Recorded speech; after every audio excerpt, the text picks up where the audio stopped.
Marcus Aurelius was the Emperor of Rome from 161 to 180 AD and is considered as the last of the 5 good emperors. Widely referred to as a philanthropic philosopher-king, Marcus throughout his life worked to embody the philosophy of Stoicism. Stoicism helped him to be constantly mindful of his thoughts and actions. The ancient Stoics referred to this practice as proseuche. It means always being vigilant about both what you're thinking and what you do, so that you can be fully cognizant of your choices and actively work to make the most virtuous choice possible. During his rule, Aurelius constructed a series of autobiographical writings now known as the Meditations. In his meditations, he spends a great deal of time emphasizing the value of mindfulness, and which is why in this video we bring you 5 ways we could learn to be more mindful of our thoughts and actions from the wisdom of Marcus Aurelius. Number 1. Keep your focus on the present. Marcus Aurelius says, "Each man only lives in this present instant. All the rest either has been lived or remains in uncertainty." One of the most basic principles of mindfulness is the need to keep your mind on the current moment. When we think about the future, we may feel worried or stressed. When we think about the past, we might feel sad or regret the decisions that we made. It's only by living in the present moment that we can free ourselves from these negative emotions and enjoy a more harmonious mindset. Aurelius takes this a step further. It is not enough to have your mind focused on your current experience. You should aim to cultivate an attitude of compassion and dignity in everything you do. It is by being your best self that you set yourself up for success. If you know that you've truly done your best, you'll have no regrets when you look back. Where ancient Stoic mindfulness differs from contemporary mindfulness practices is that while modern mindfulness places a high value on breathing and meditation exercises, the ancients were more concerned with being aware of their value judgments and remembering to keep their focus on where it could be most useful. It's interesting to note that we never worry about the past. This is because the element of uncertainty is removed. However, we find ourselves reliving those experiences, regretting what we could have done differently or wishing that there'd been a different outcome. We let ourselves become obsessed by the past, which isn't helpful. It can't change anything. All we can do is accept our past and move forward. There can also be problems if you're focused too much on the uncertainty of the future. Worry is an emotion reserved solely for the future, which may bring us good or bad experiences, and when we don't know which it will be, we find ourselves stressing about it. Your stress isn't helpful, and it won't change anything either way. The only way you can influence the future is by working in the present and making choices and decisions which will take you closer to where you want to be. There are a number of simple ways in which you can incorporate mindfulness into your daily life. For example, you could decide on an intention which represents your new mindful approach, such as appreciate every moment as it comes. Write it down and put it somewhere you'll see often, or even put your intention in a number of different places so you have regular reminders. Start your day with a reminder to be mindful. Say your intention out loud and sit with it for a moment, considering how you'll embody it that day. You might like some light meditation practices, like performing simple breathing exercises, where you focus your attention on your breath for a few minutes. Check in with yourself at regular intervals throughout the day. You might also like to be mindful when you eat, focusing on every single bite and how the food tastes and feels in your mouth. Be mindful when you have a shower, considering how the water feels cascading over your body, the smell of the soap, the sound of the shower. The most mundane activities can be magical if you're mindful of them. Just as you started your day with the intention of being mindful, take a moment to sit and reflect at the end of the day as well. Look back and see where you were mindful and embodied your intention, and where you could have done more. Celebrate your wins and think about how you can be even more mindful tomorrow. Number 2. Always choose to be your best self. Marcus Aurelius tells us to waste no more time arguing about what a good man should be one. An important Stoic principle is the notion of living a virtuous life. Being virtuous is an ongoing process, something which never ends because we should always be striving to be our best self. For the Stoics, living a virtuous life wasn't just about being your best self.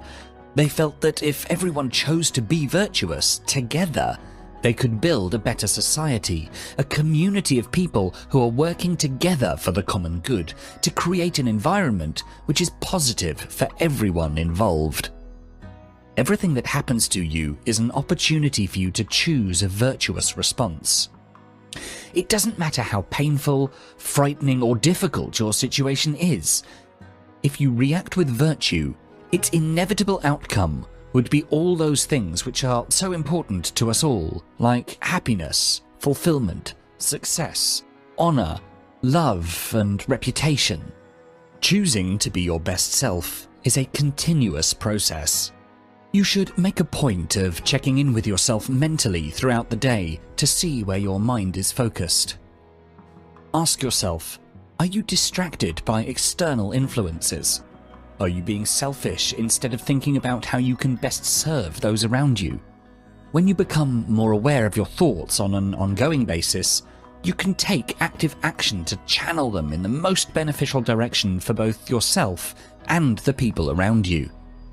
There are some simple techniques that you can use to start actively working towards becoming your best self. For example, think about an argument or disagreement you were recently caught up in. Create a mind map of the situation. Being as objective as possible, examine your own motives and behavior. What did you do wrong?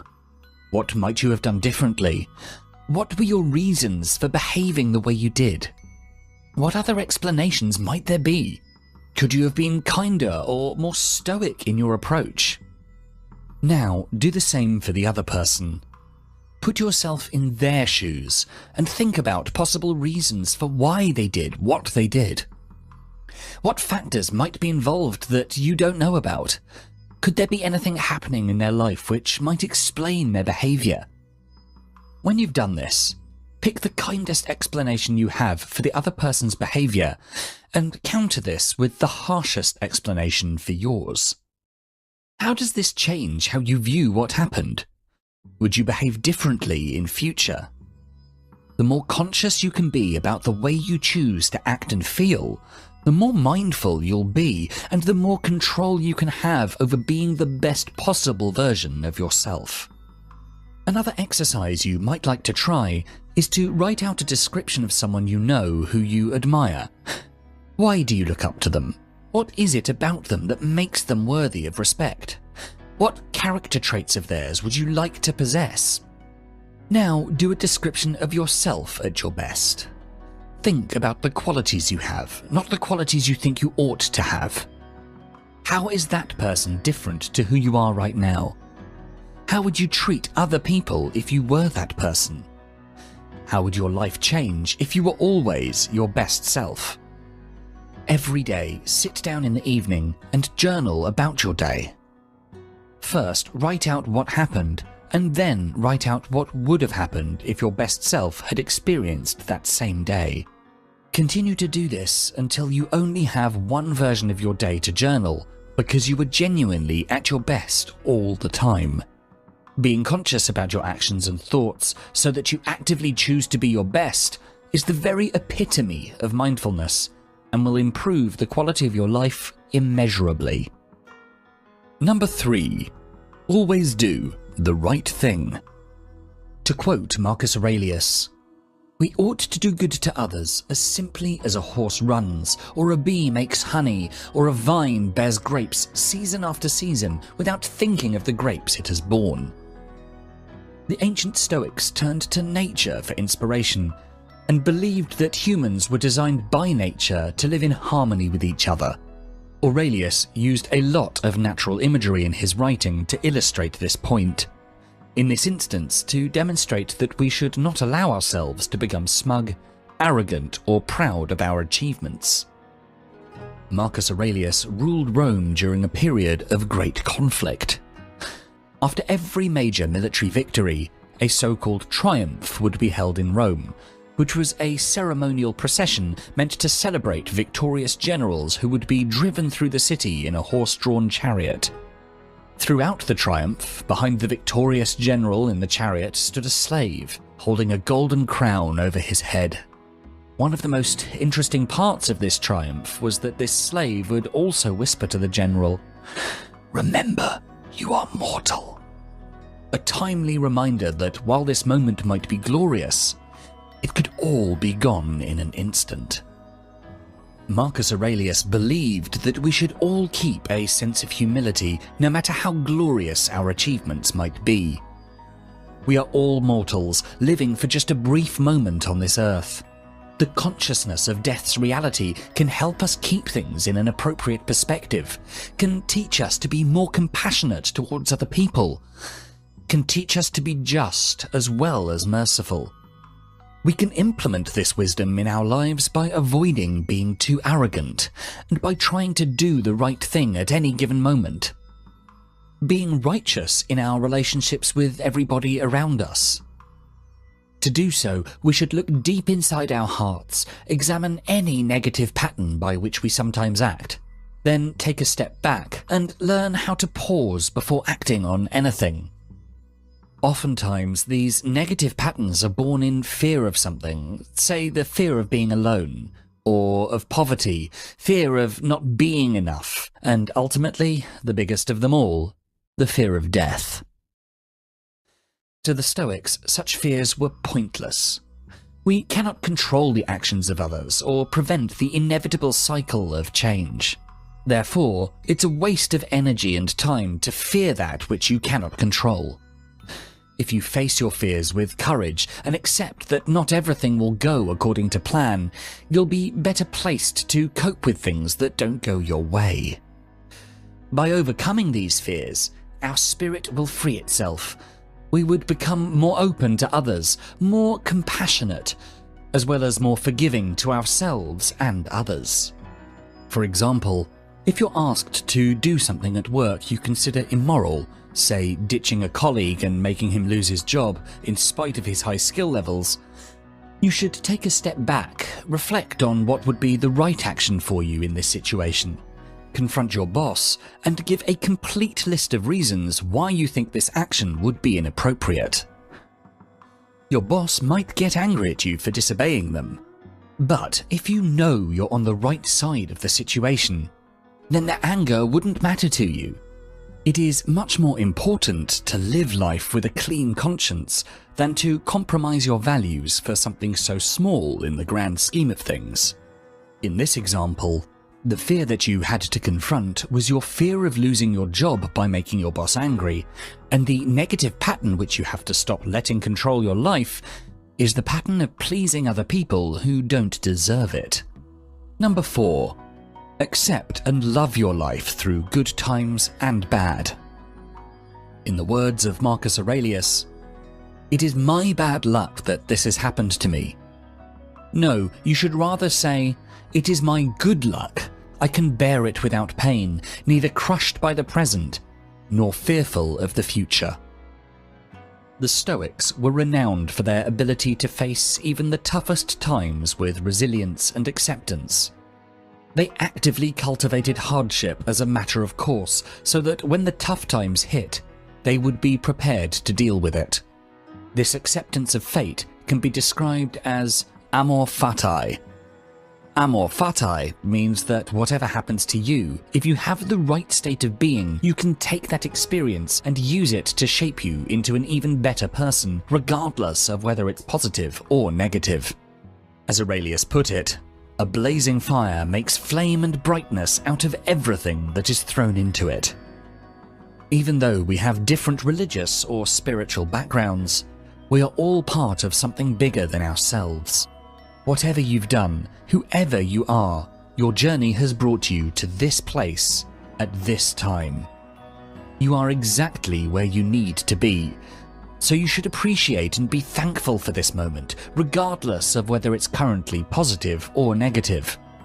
When you resent, regret, or resist what you're currently experiencing, you're fighting against your life, which will only bring you more conflict. If you're able to accept and embrace whatever comes your way and start to live in alignment with your life, everything becomes easier. This does not mean that you simply passively accept other people mistreating you or become a victim of your circumstance. It means to be completely present in the knowledge of who you are and how you can be your best self in any given situation. This is key to making the most out of anything life throws at you. When we're mindful, we develop the ability to live our lives unapologetically and cope with whatever comes our way with strength, grace, and resilience. The Stoics believed that one could only consider oneself a truly virtuous person if they had full control over their thoughts, emotions, and actions. If you haven't done something wrong, why are you stressing about it? And if you have, why are you beating yourself up about it instead of actively working to do better now and in the future? Whatever problems you're dealing with right now, they're not going to last forever, and we would do well to put things into perspective. You may think that you're a slave to your feelings, incapable of controlling your emotional state. But in fact, it is not external forces that make you feel anything, but your reaction to those forces that generate those feelings. It is entirely up to you to decide how you're going to feel about something. Ask yourself, what can I hear? What can I smell? What can I taste? What can I touch? What can I see? Work through each of your senses, taking a minute or two to fully focus on each and ground yourself in the present. When you switch your attention to nothing but your literal experience at that very second, it becomes easier to change your emotional response, or at least tone down overwhelming feelings.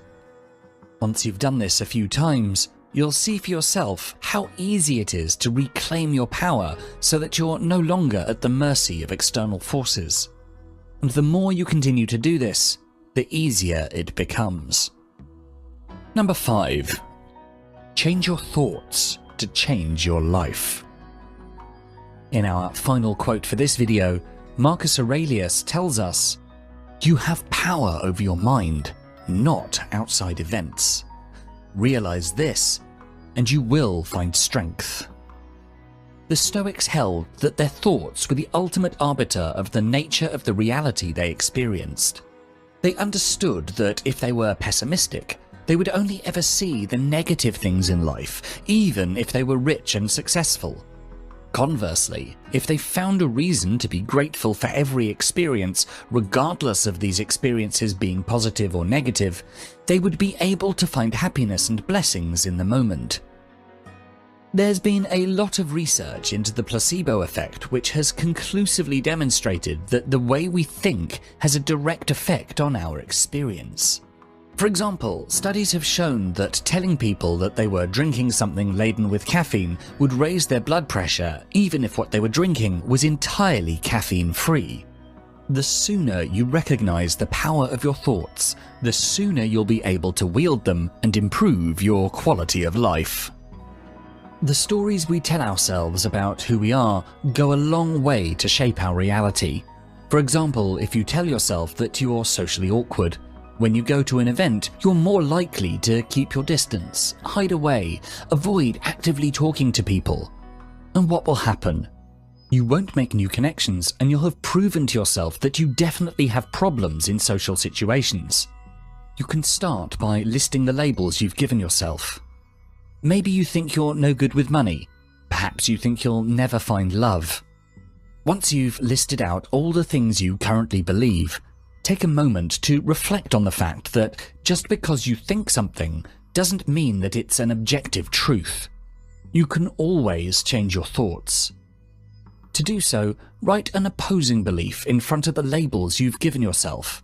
Your opposing beliefs could be something like, I'm actively learning to be better with my money, or I deserve love. Now, think of the ways in which you can test the truth of these new, empowering beliefs. If you think you're undeserving of love, do something which will help you feel deserving.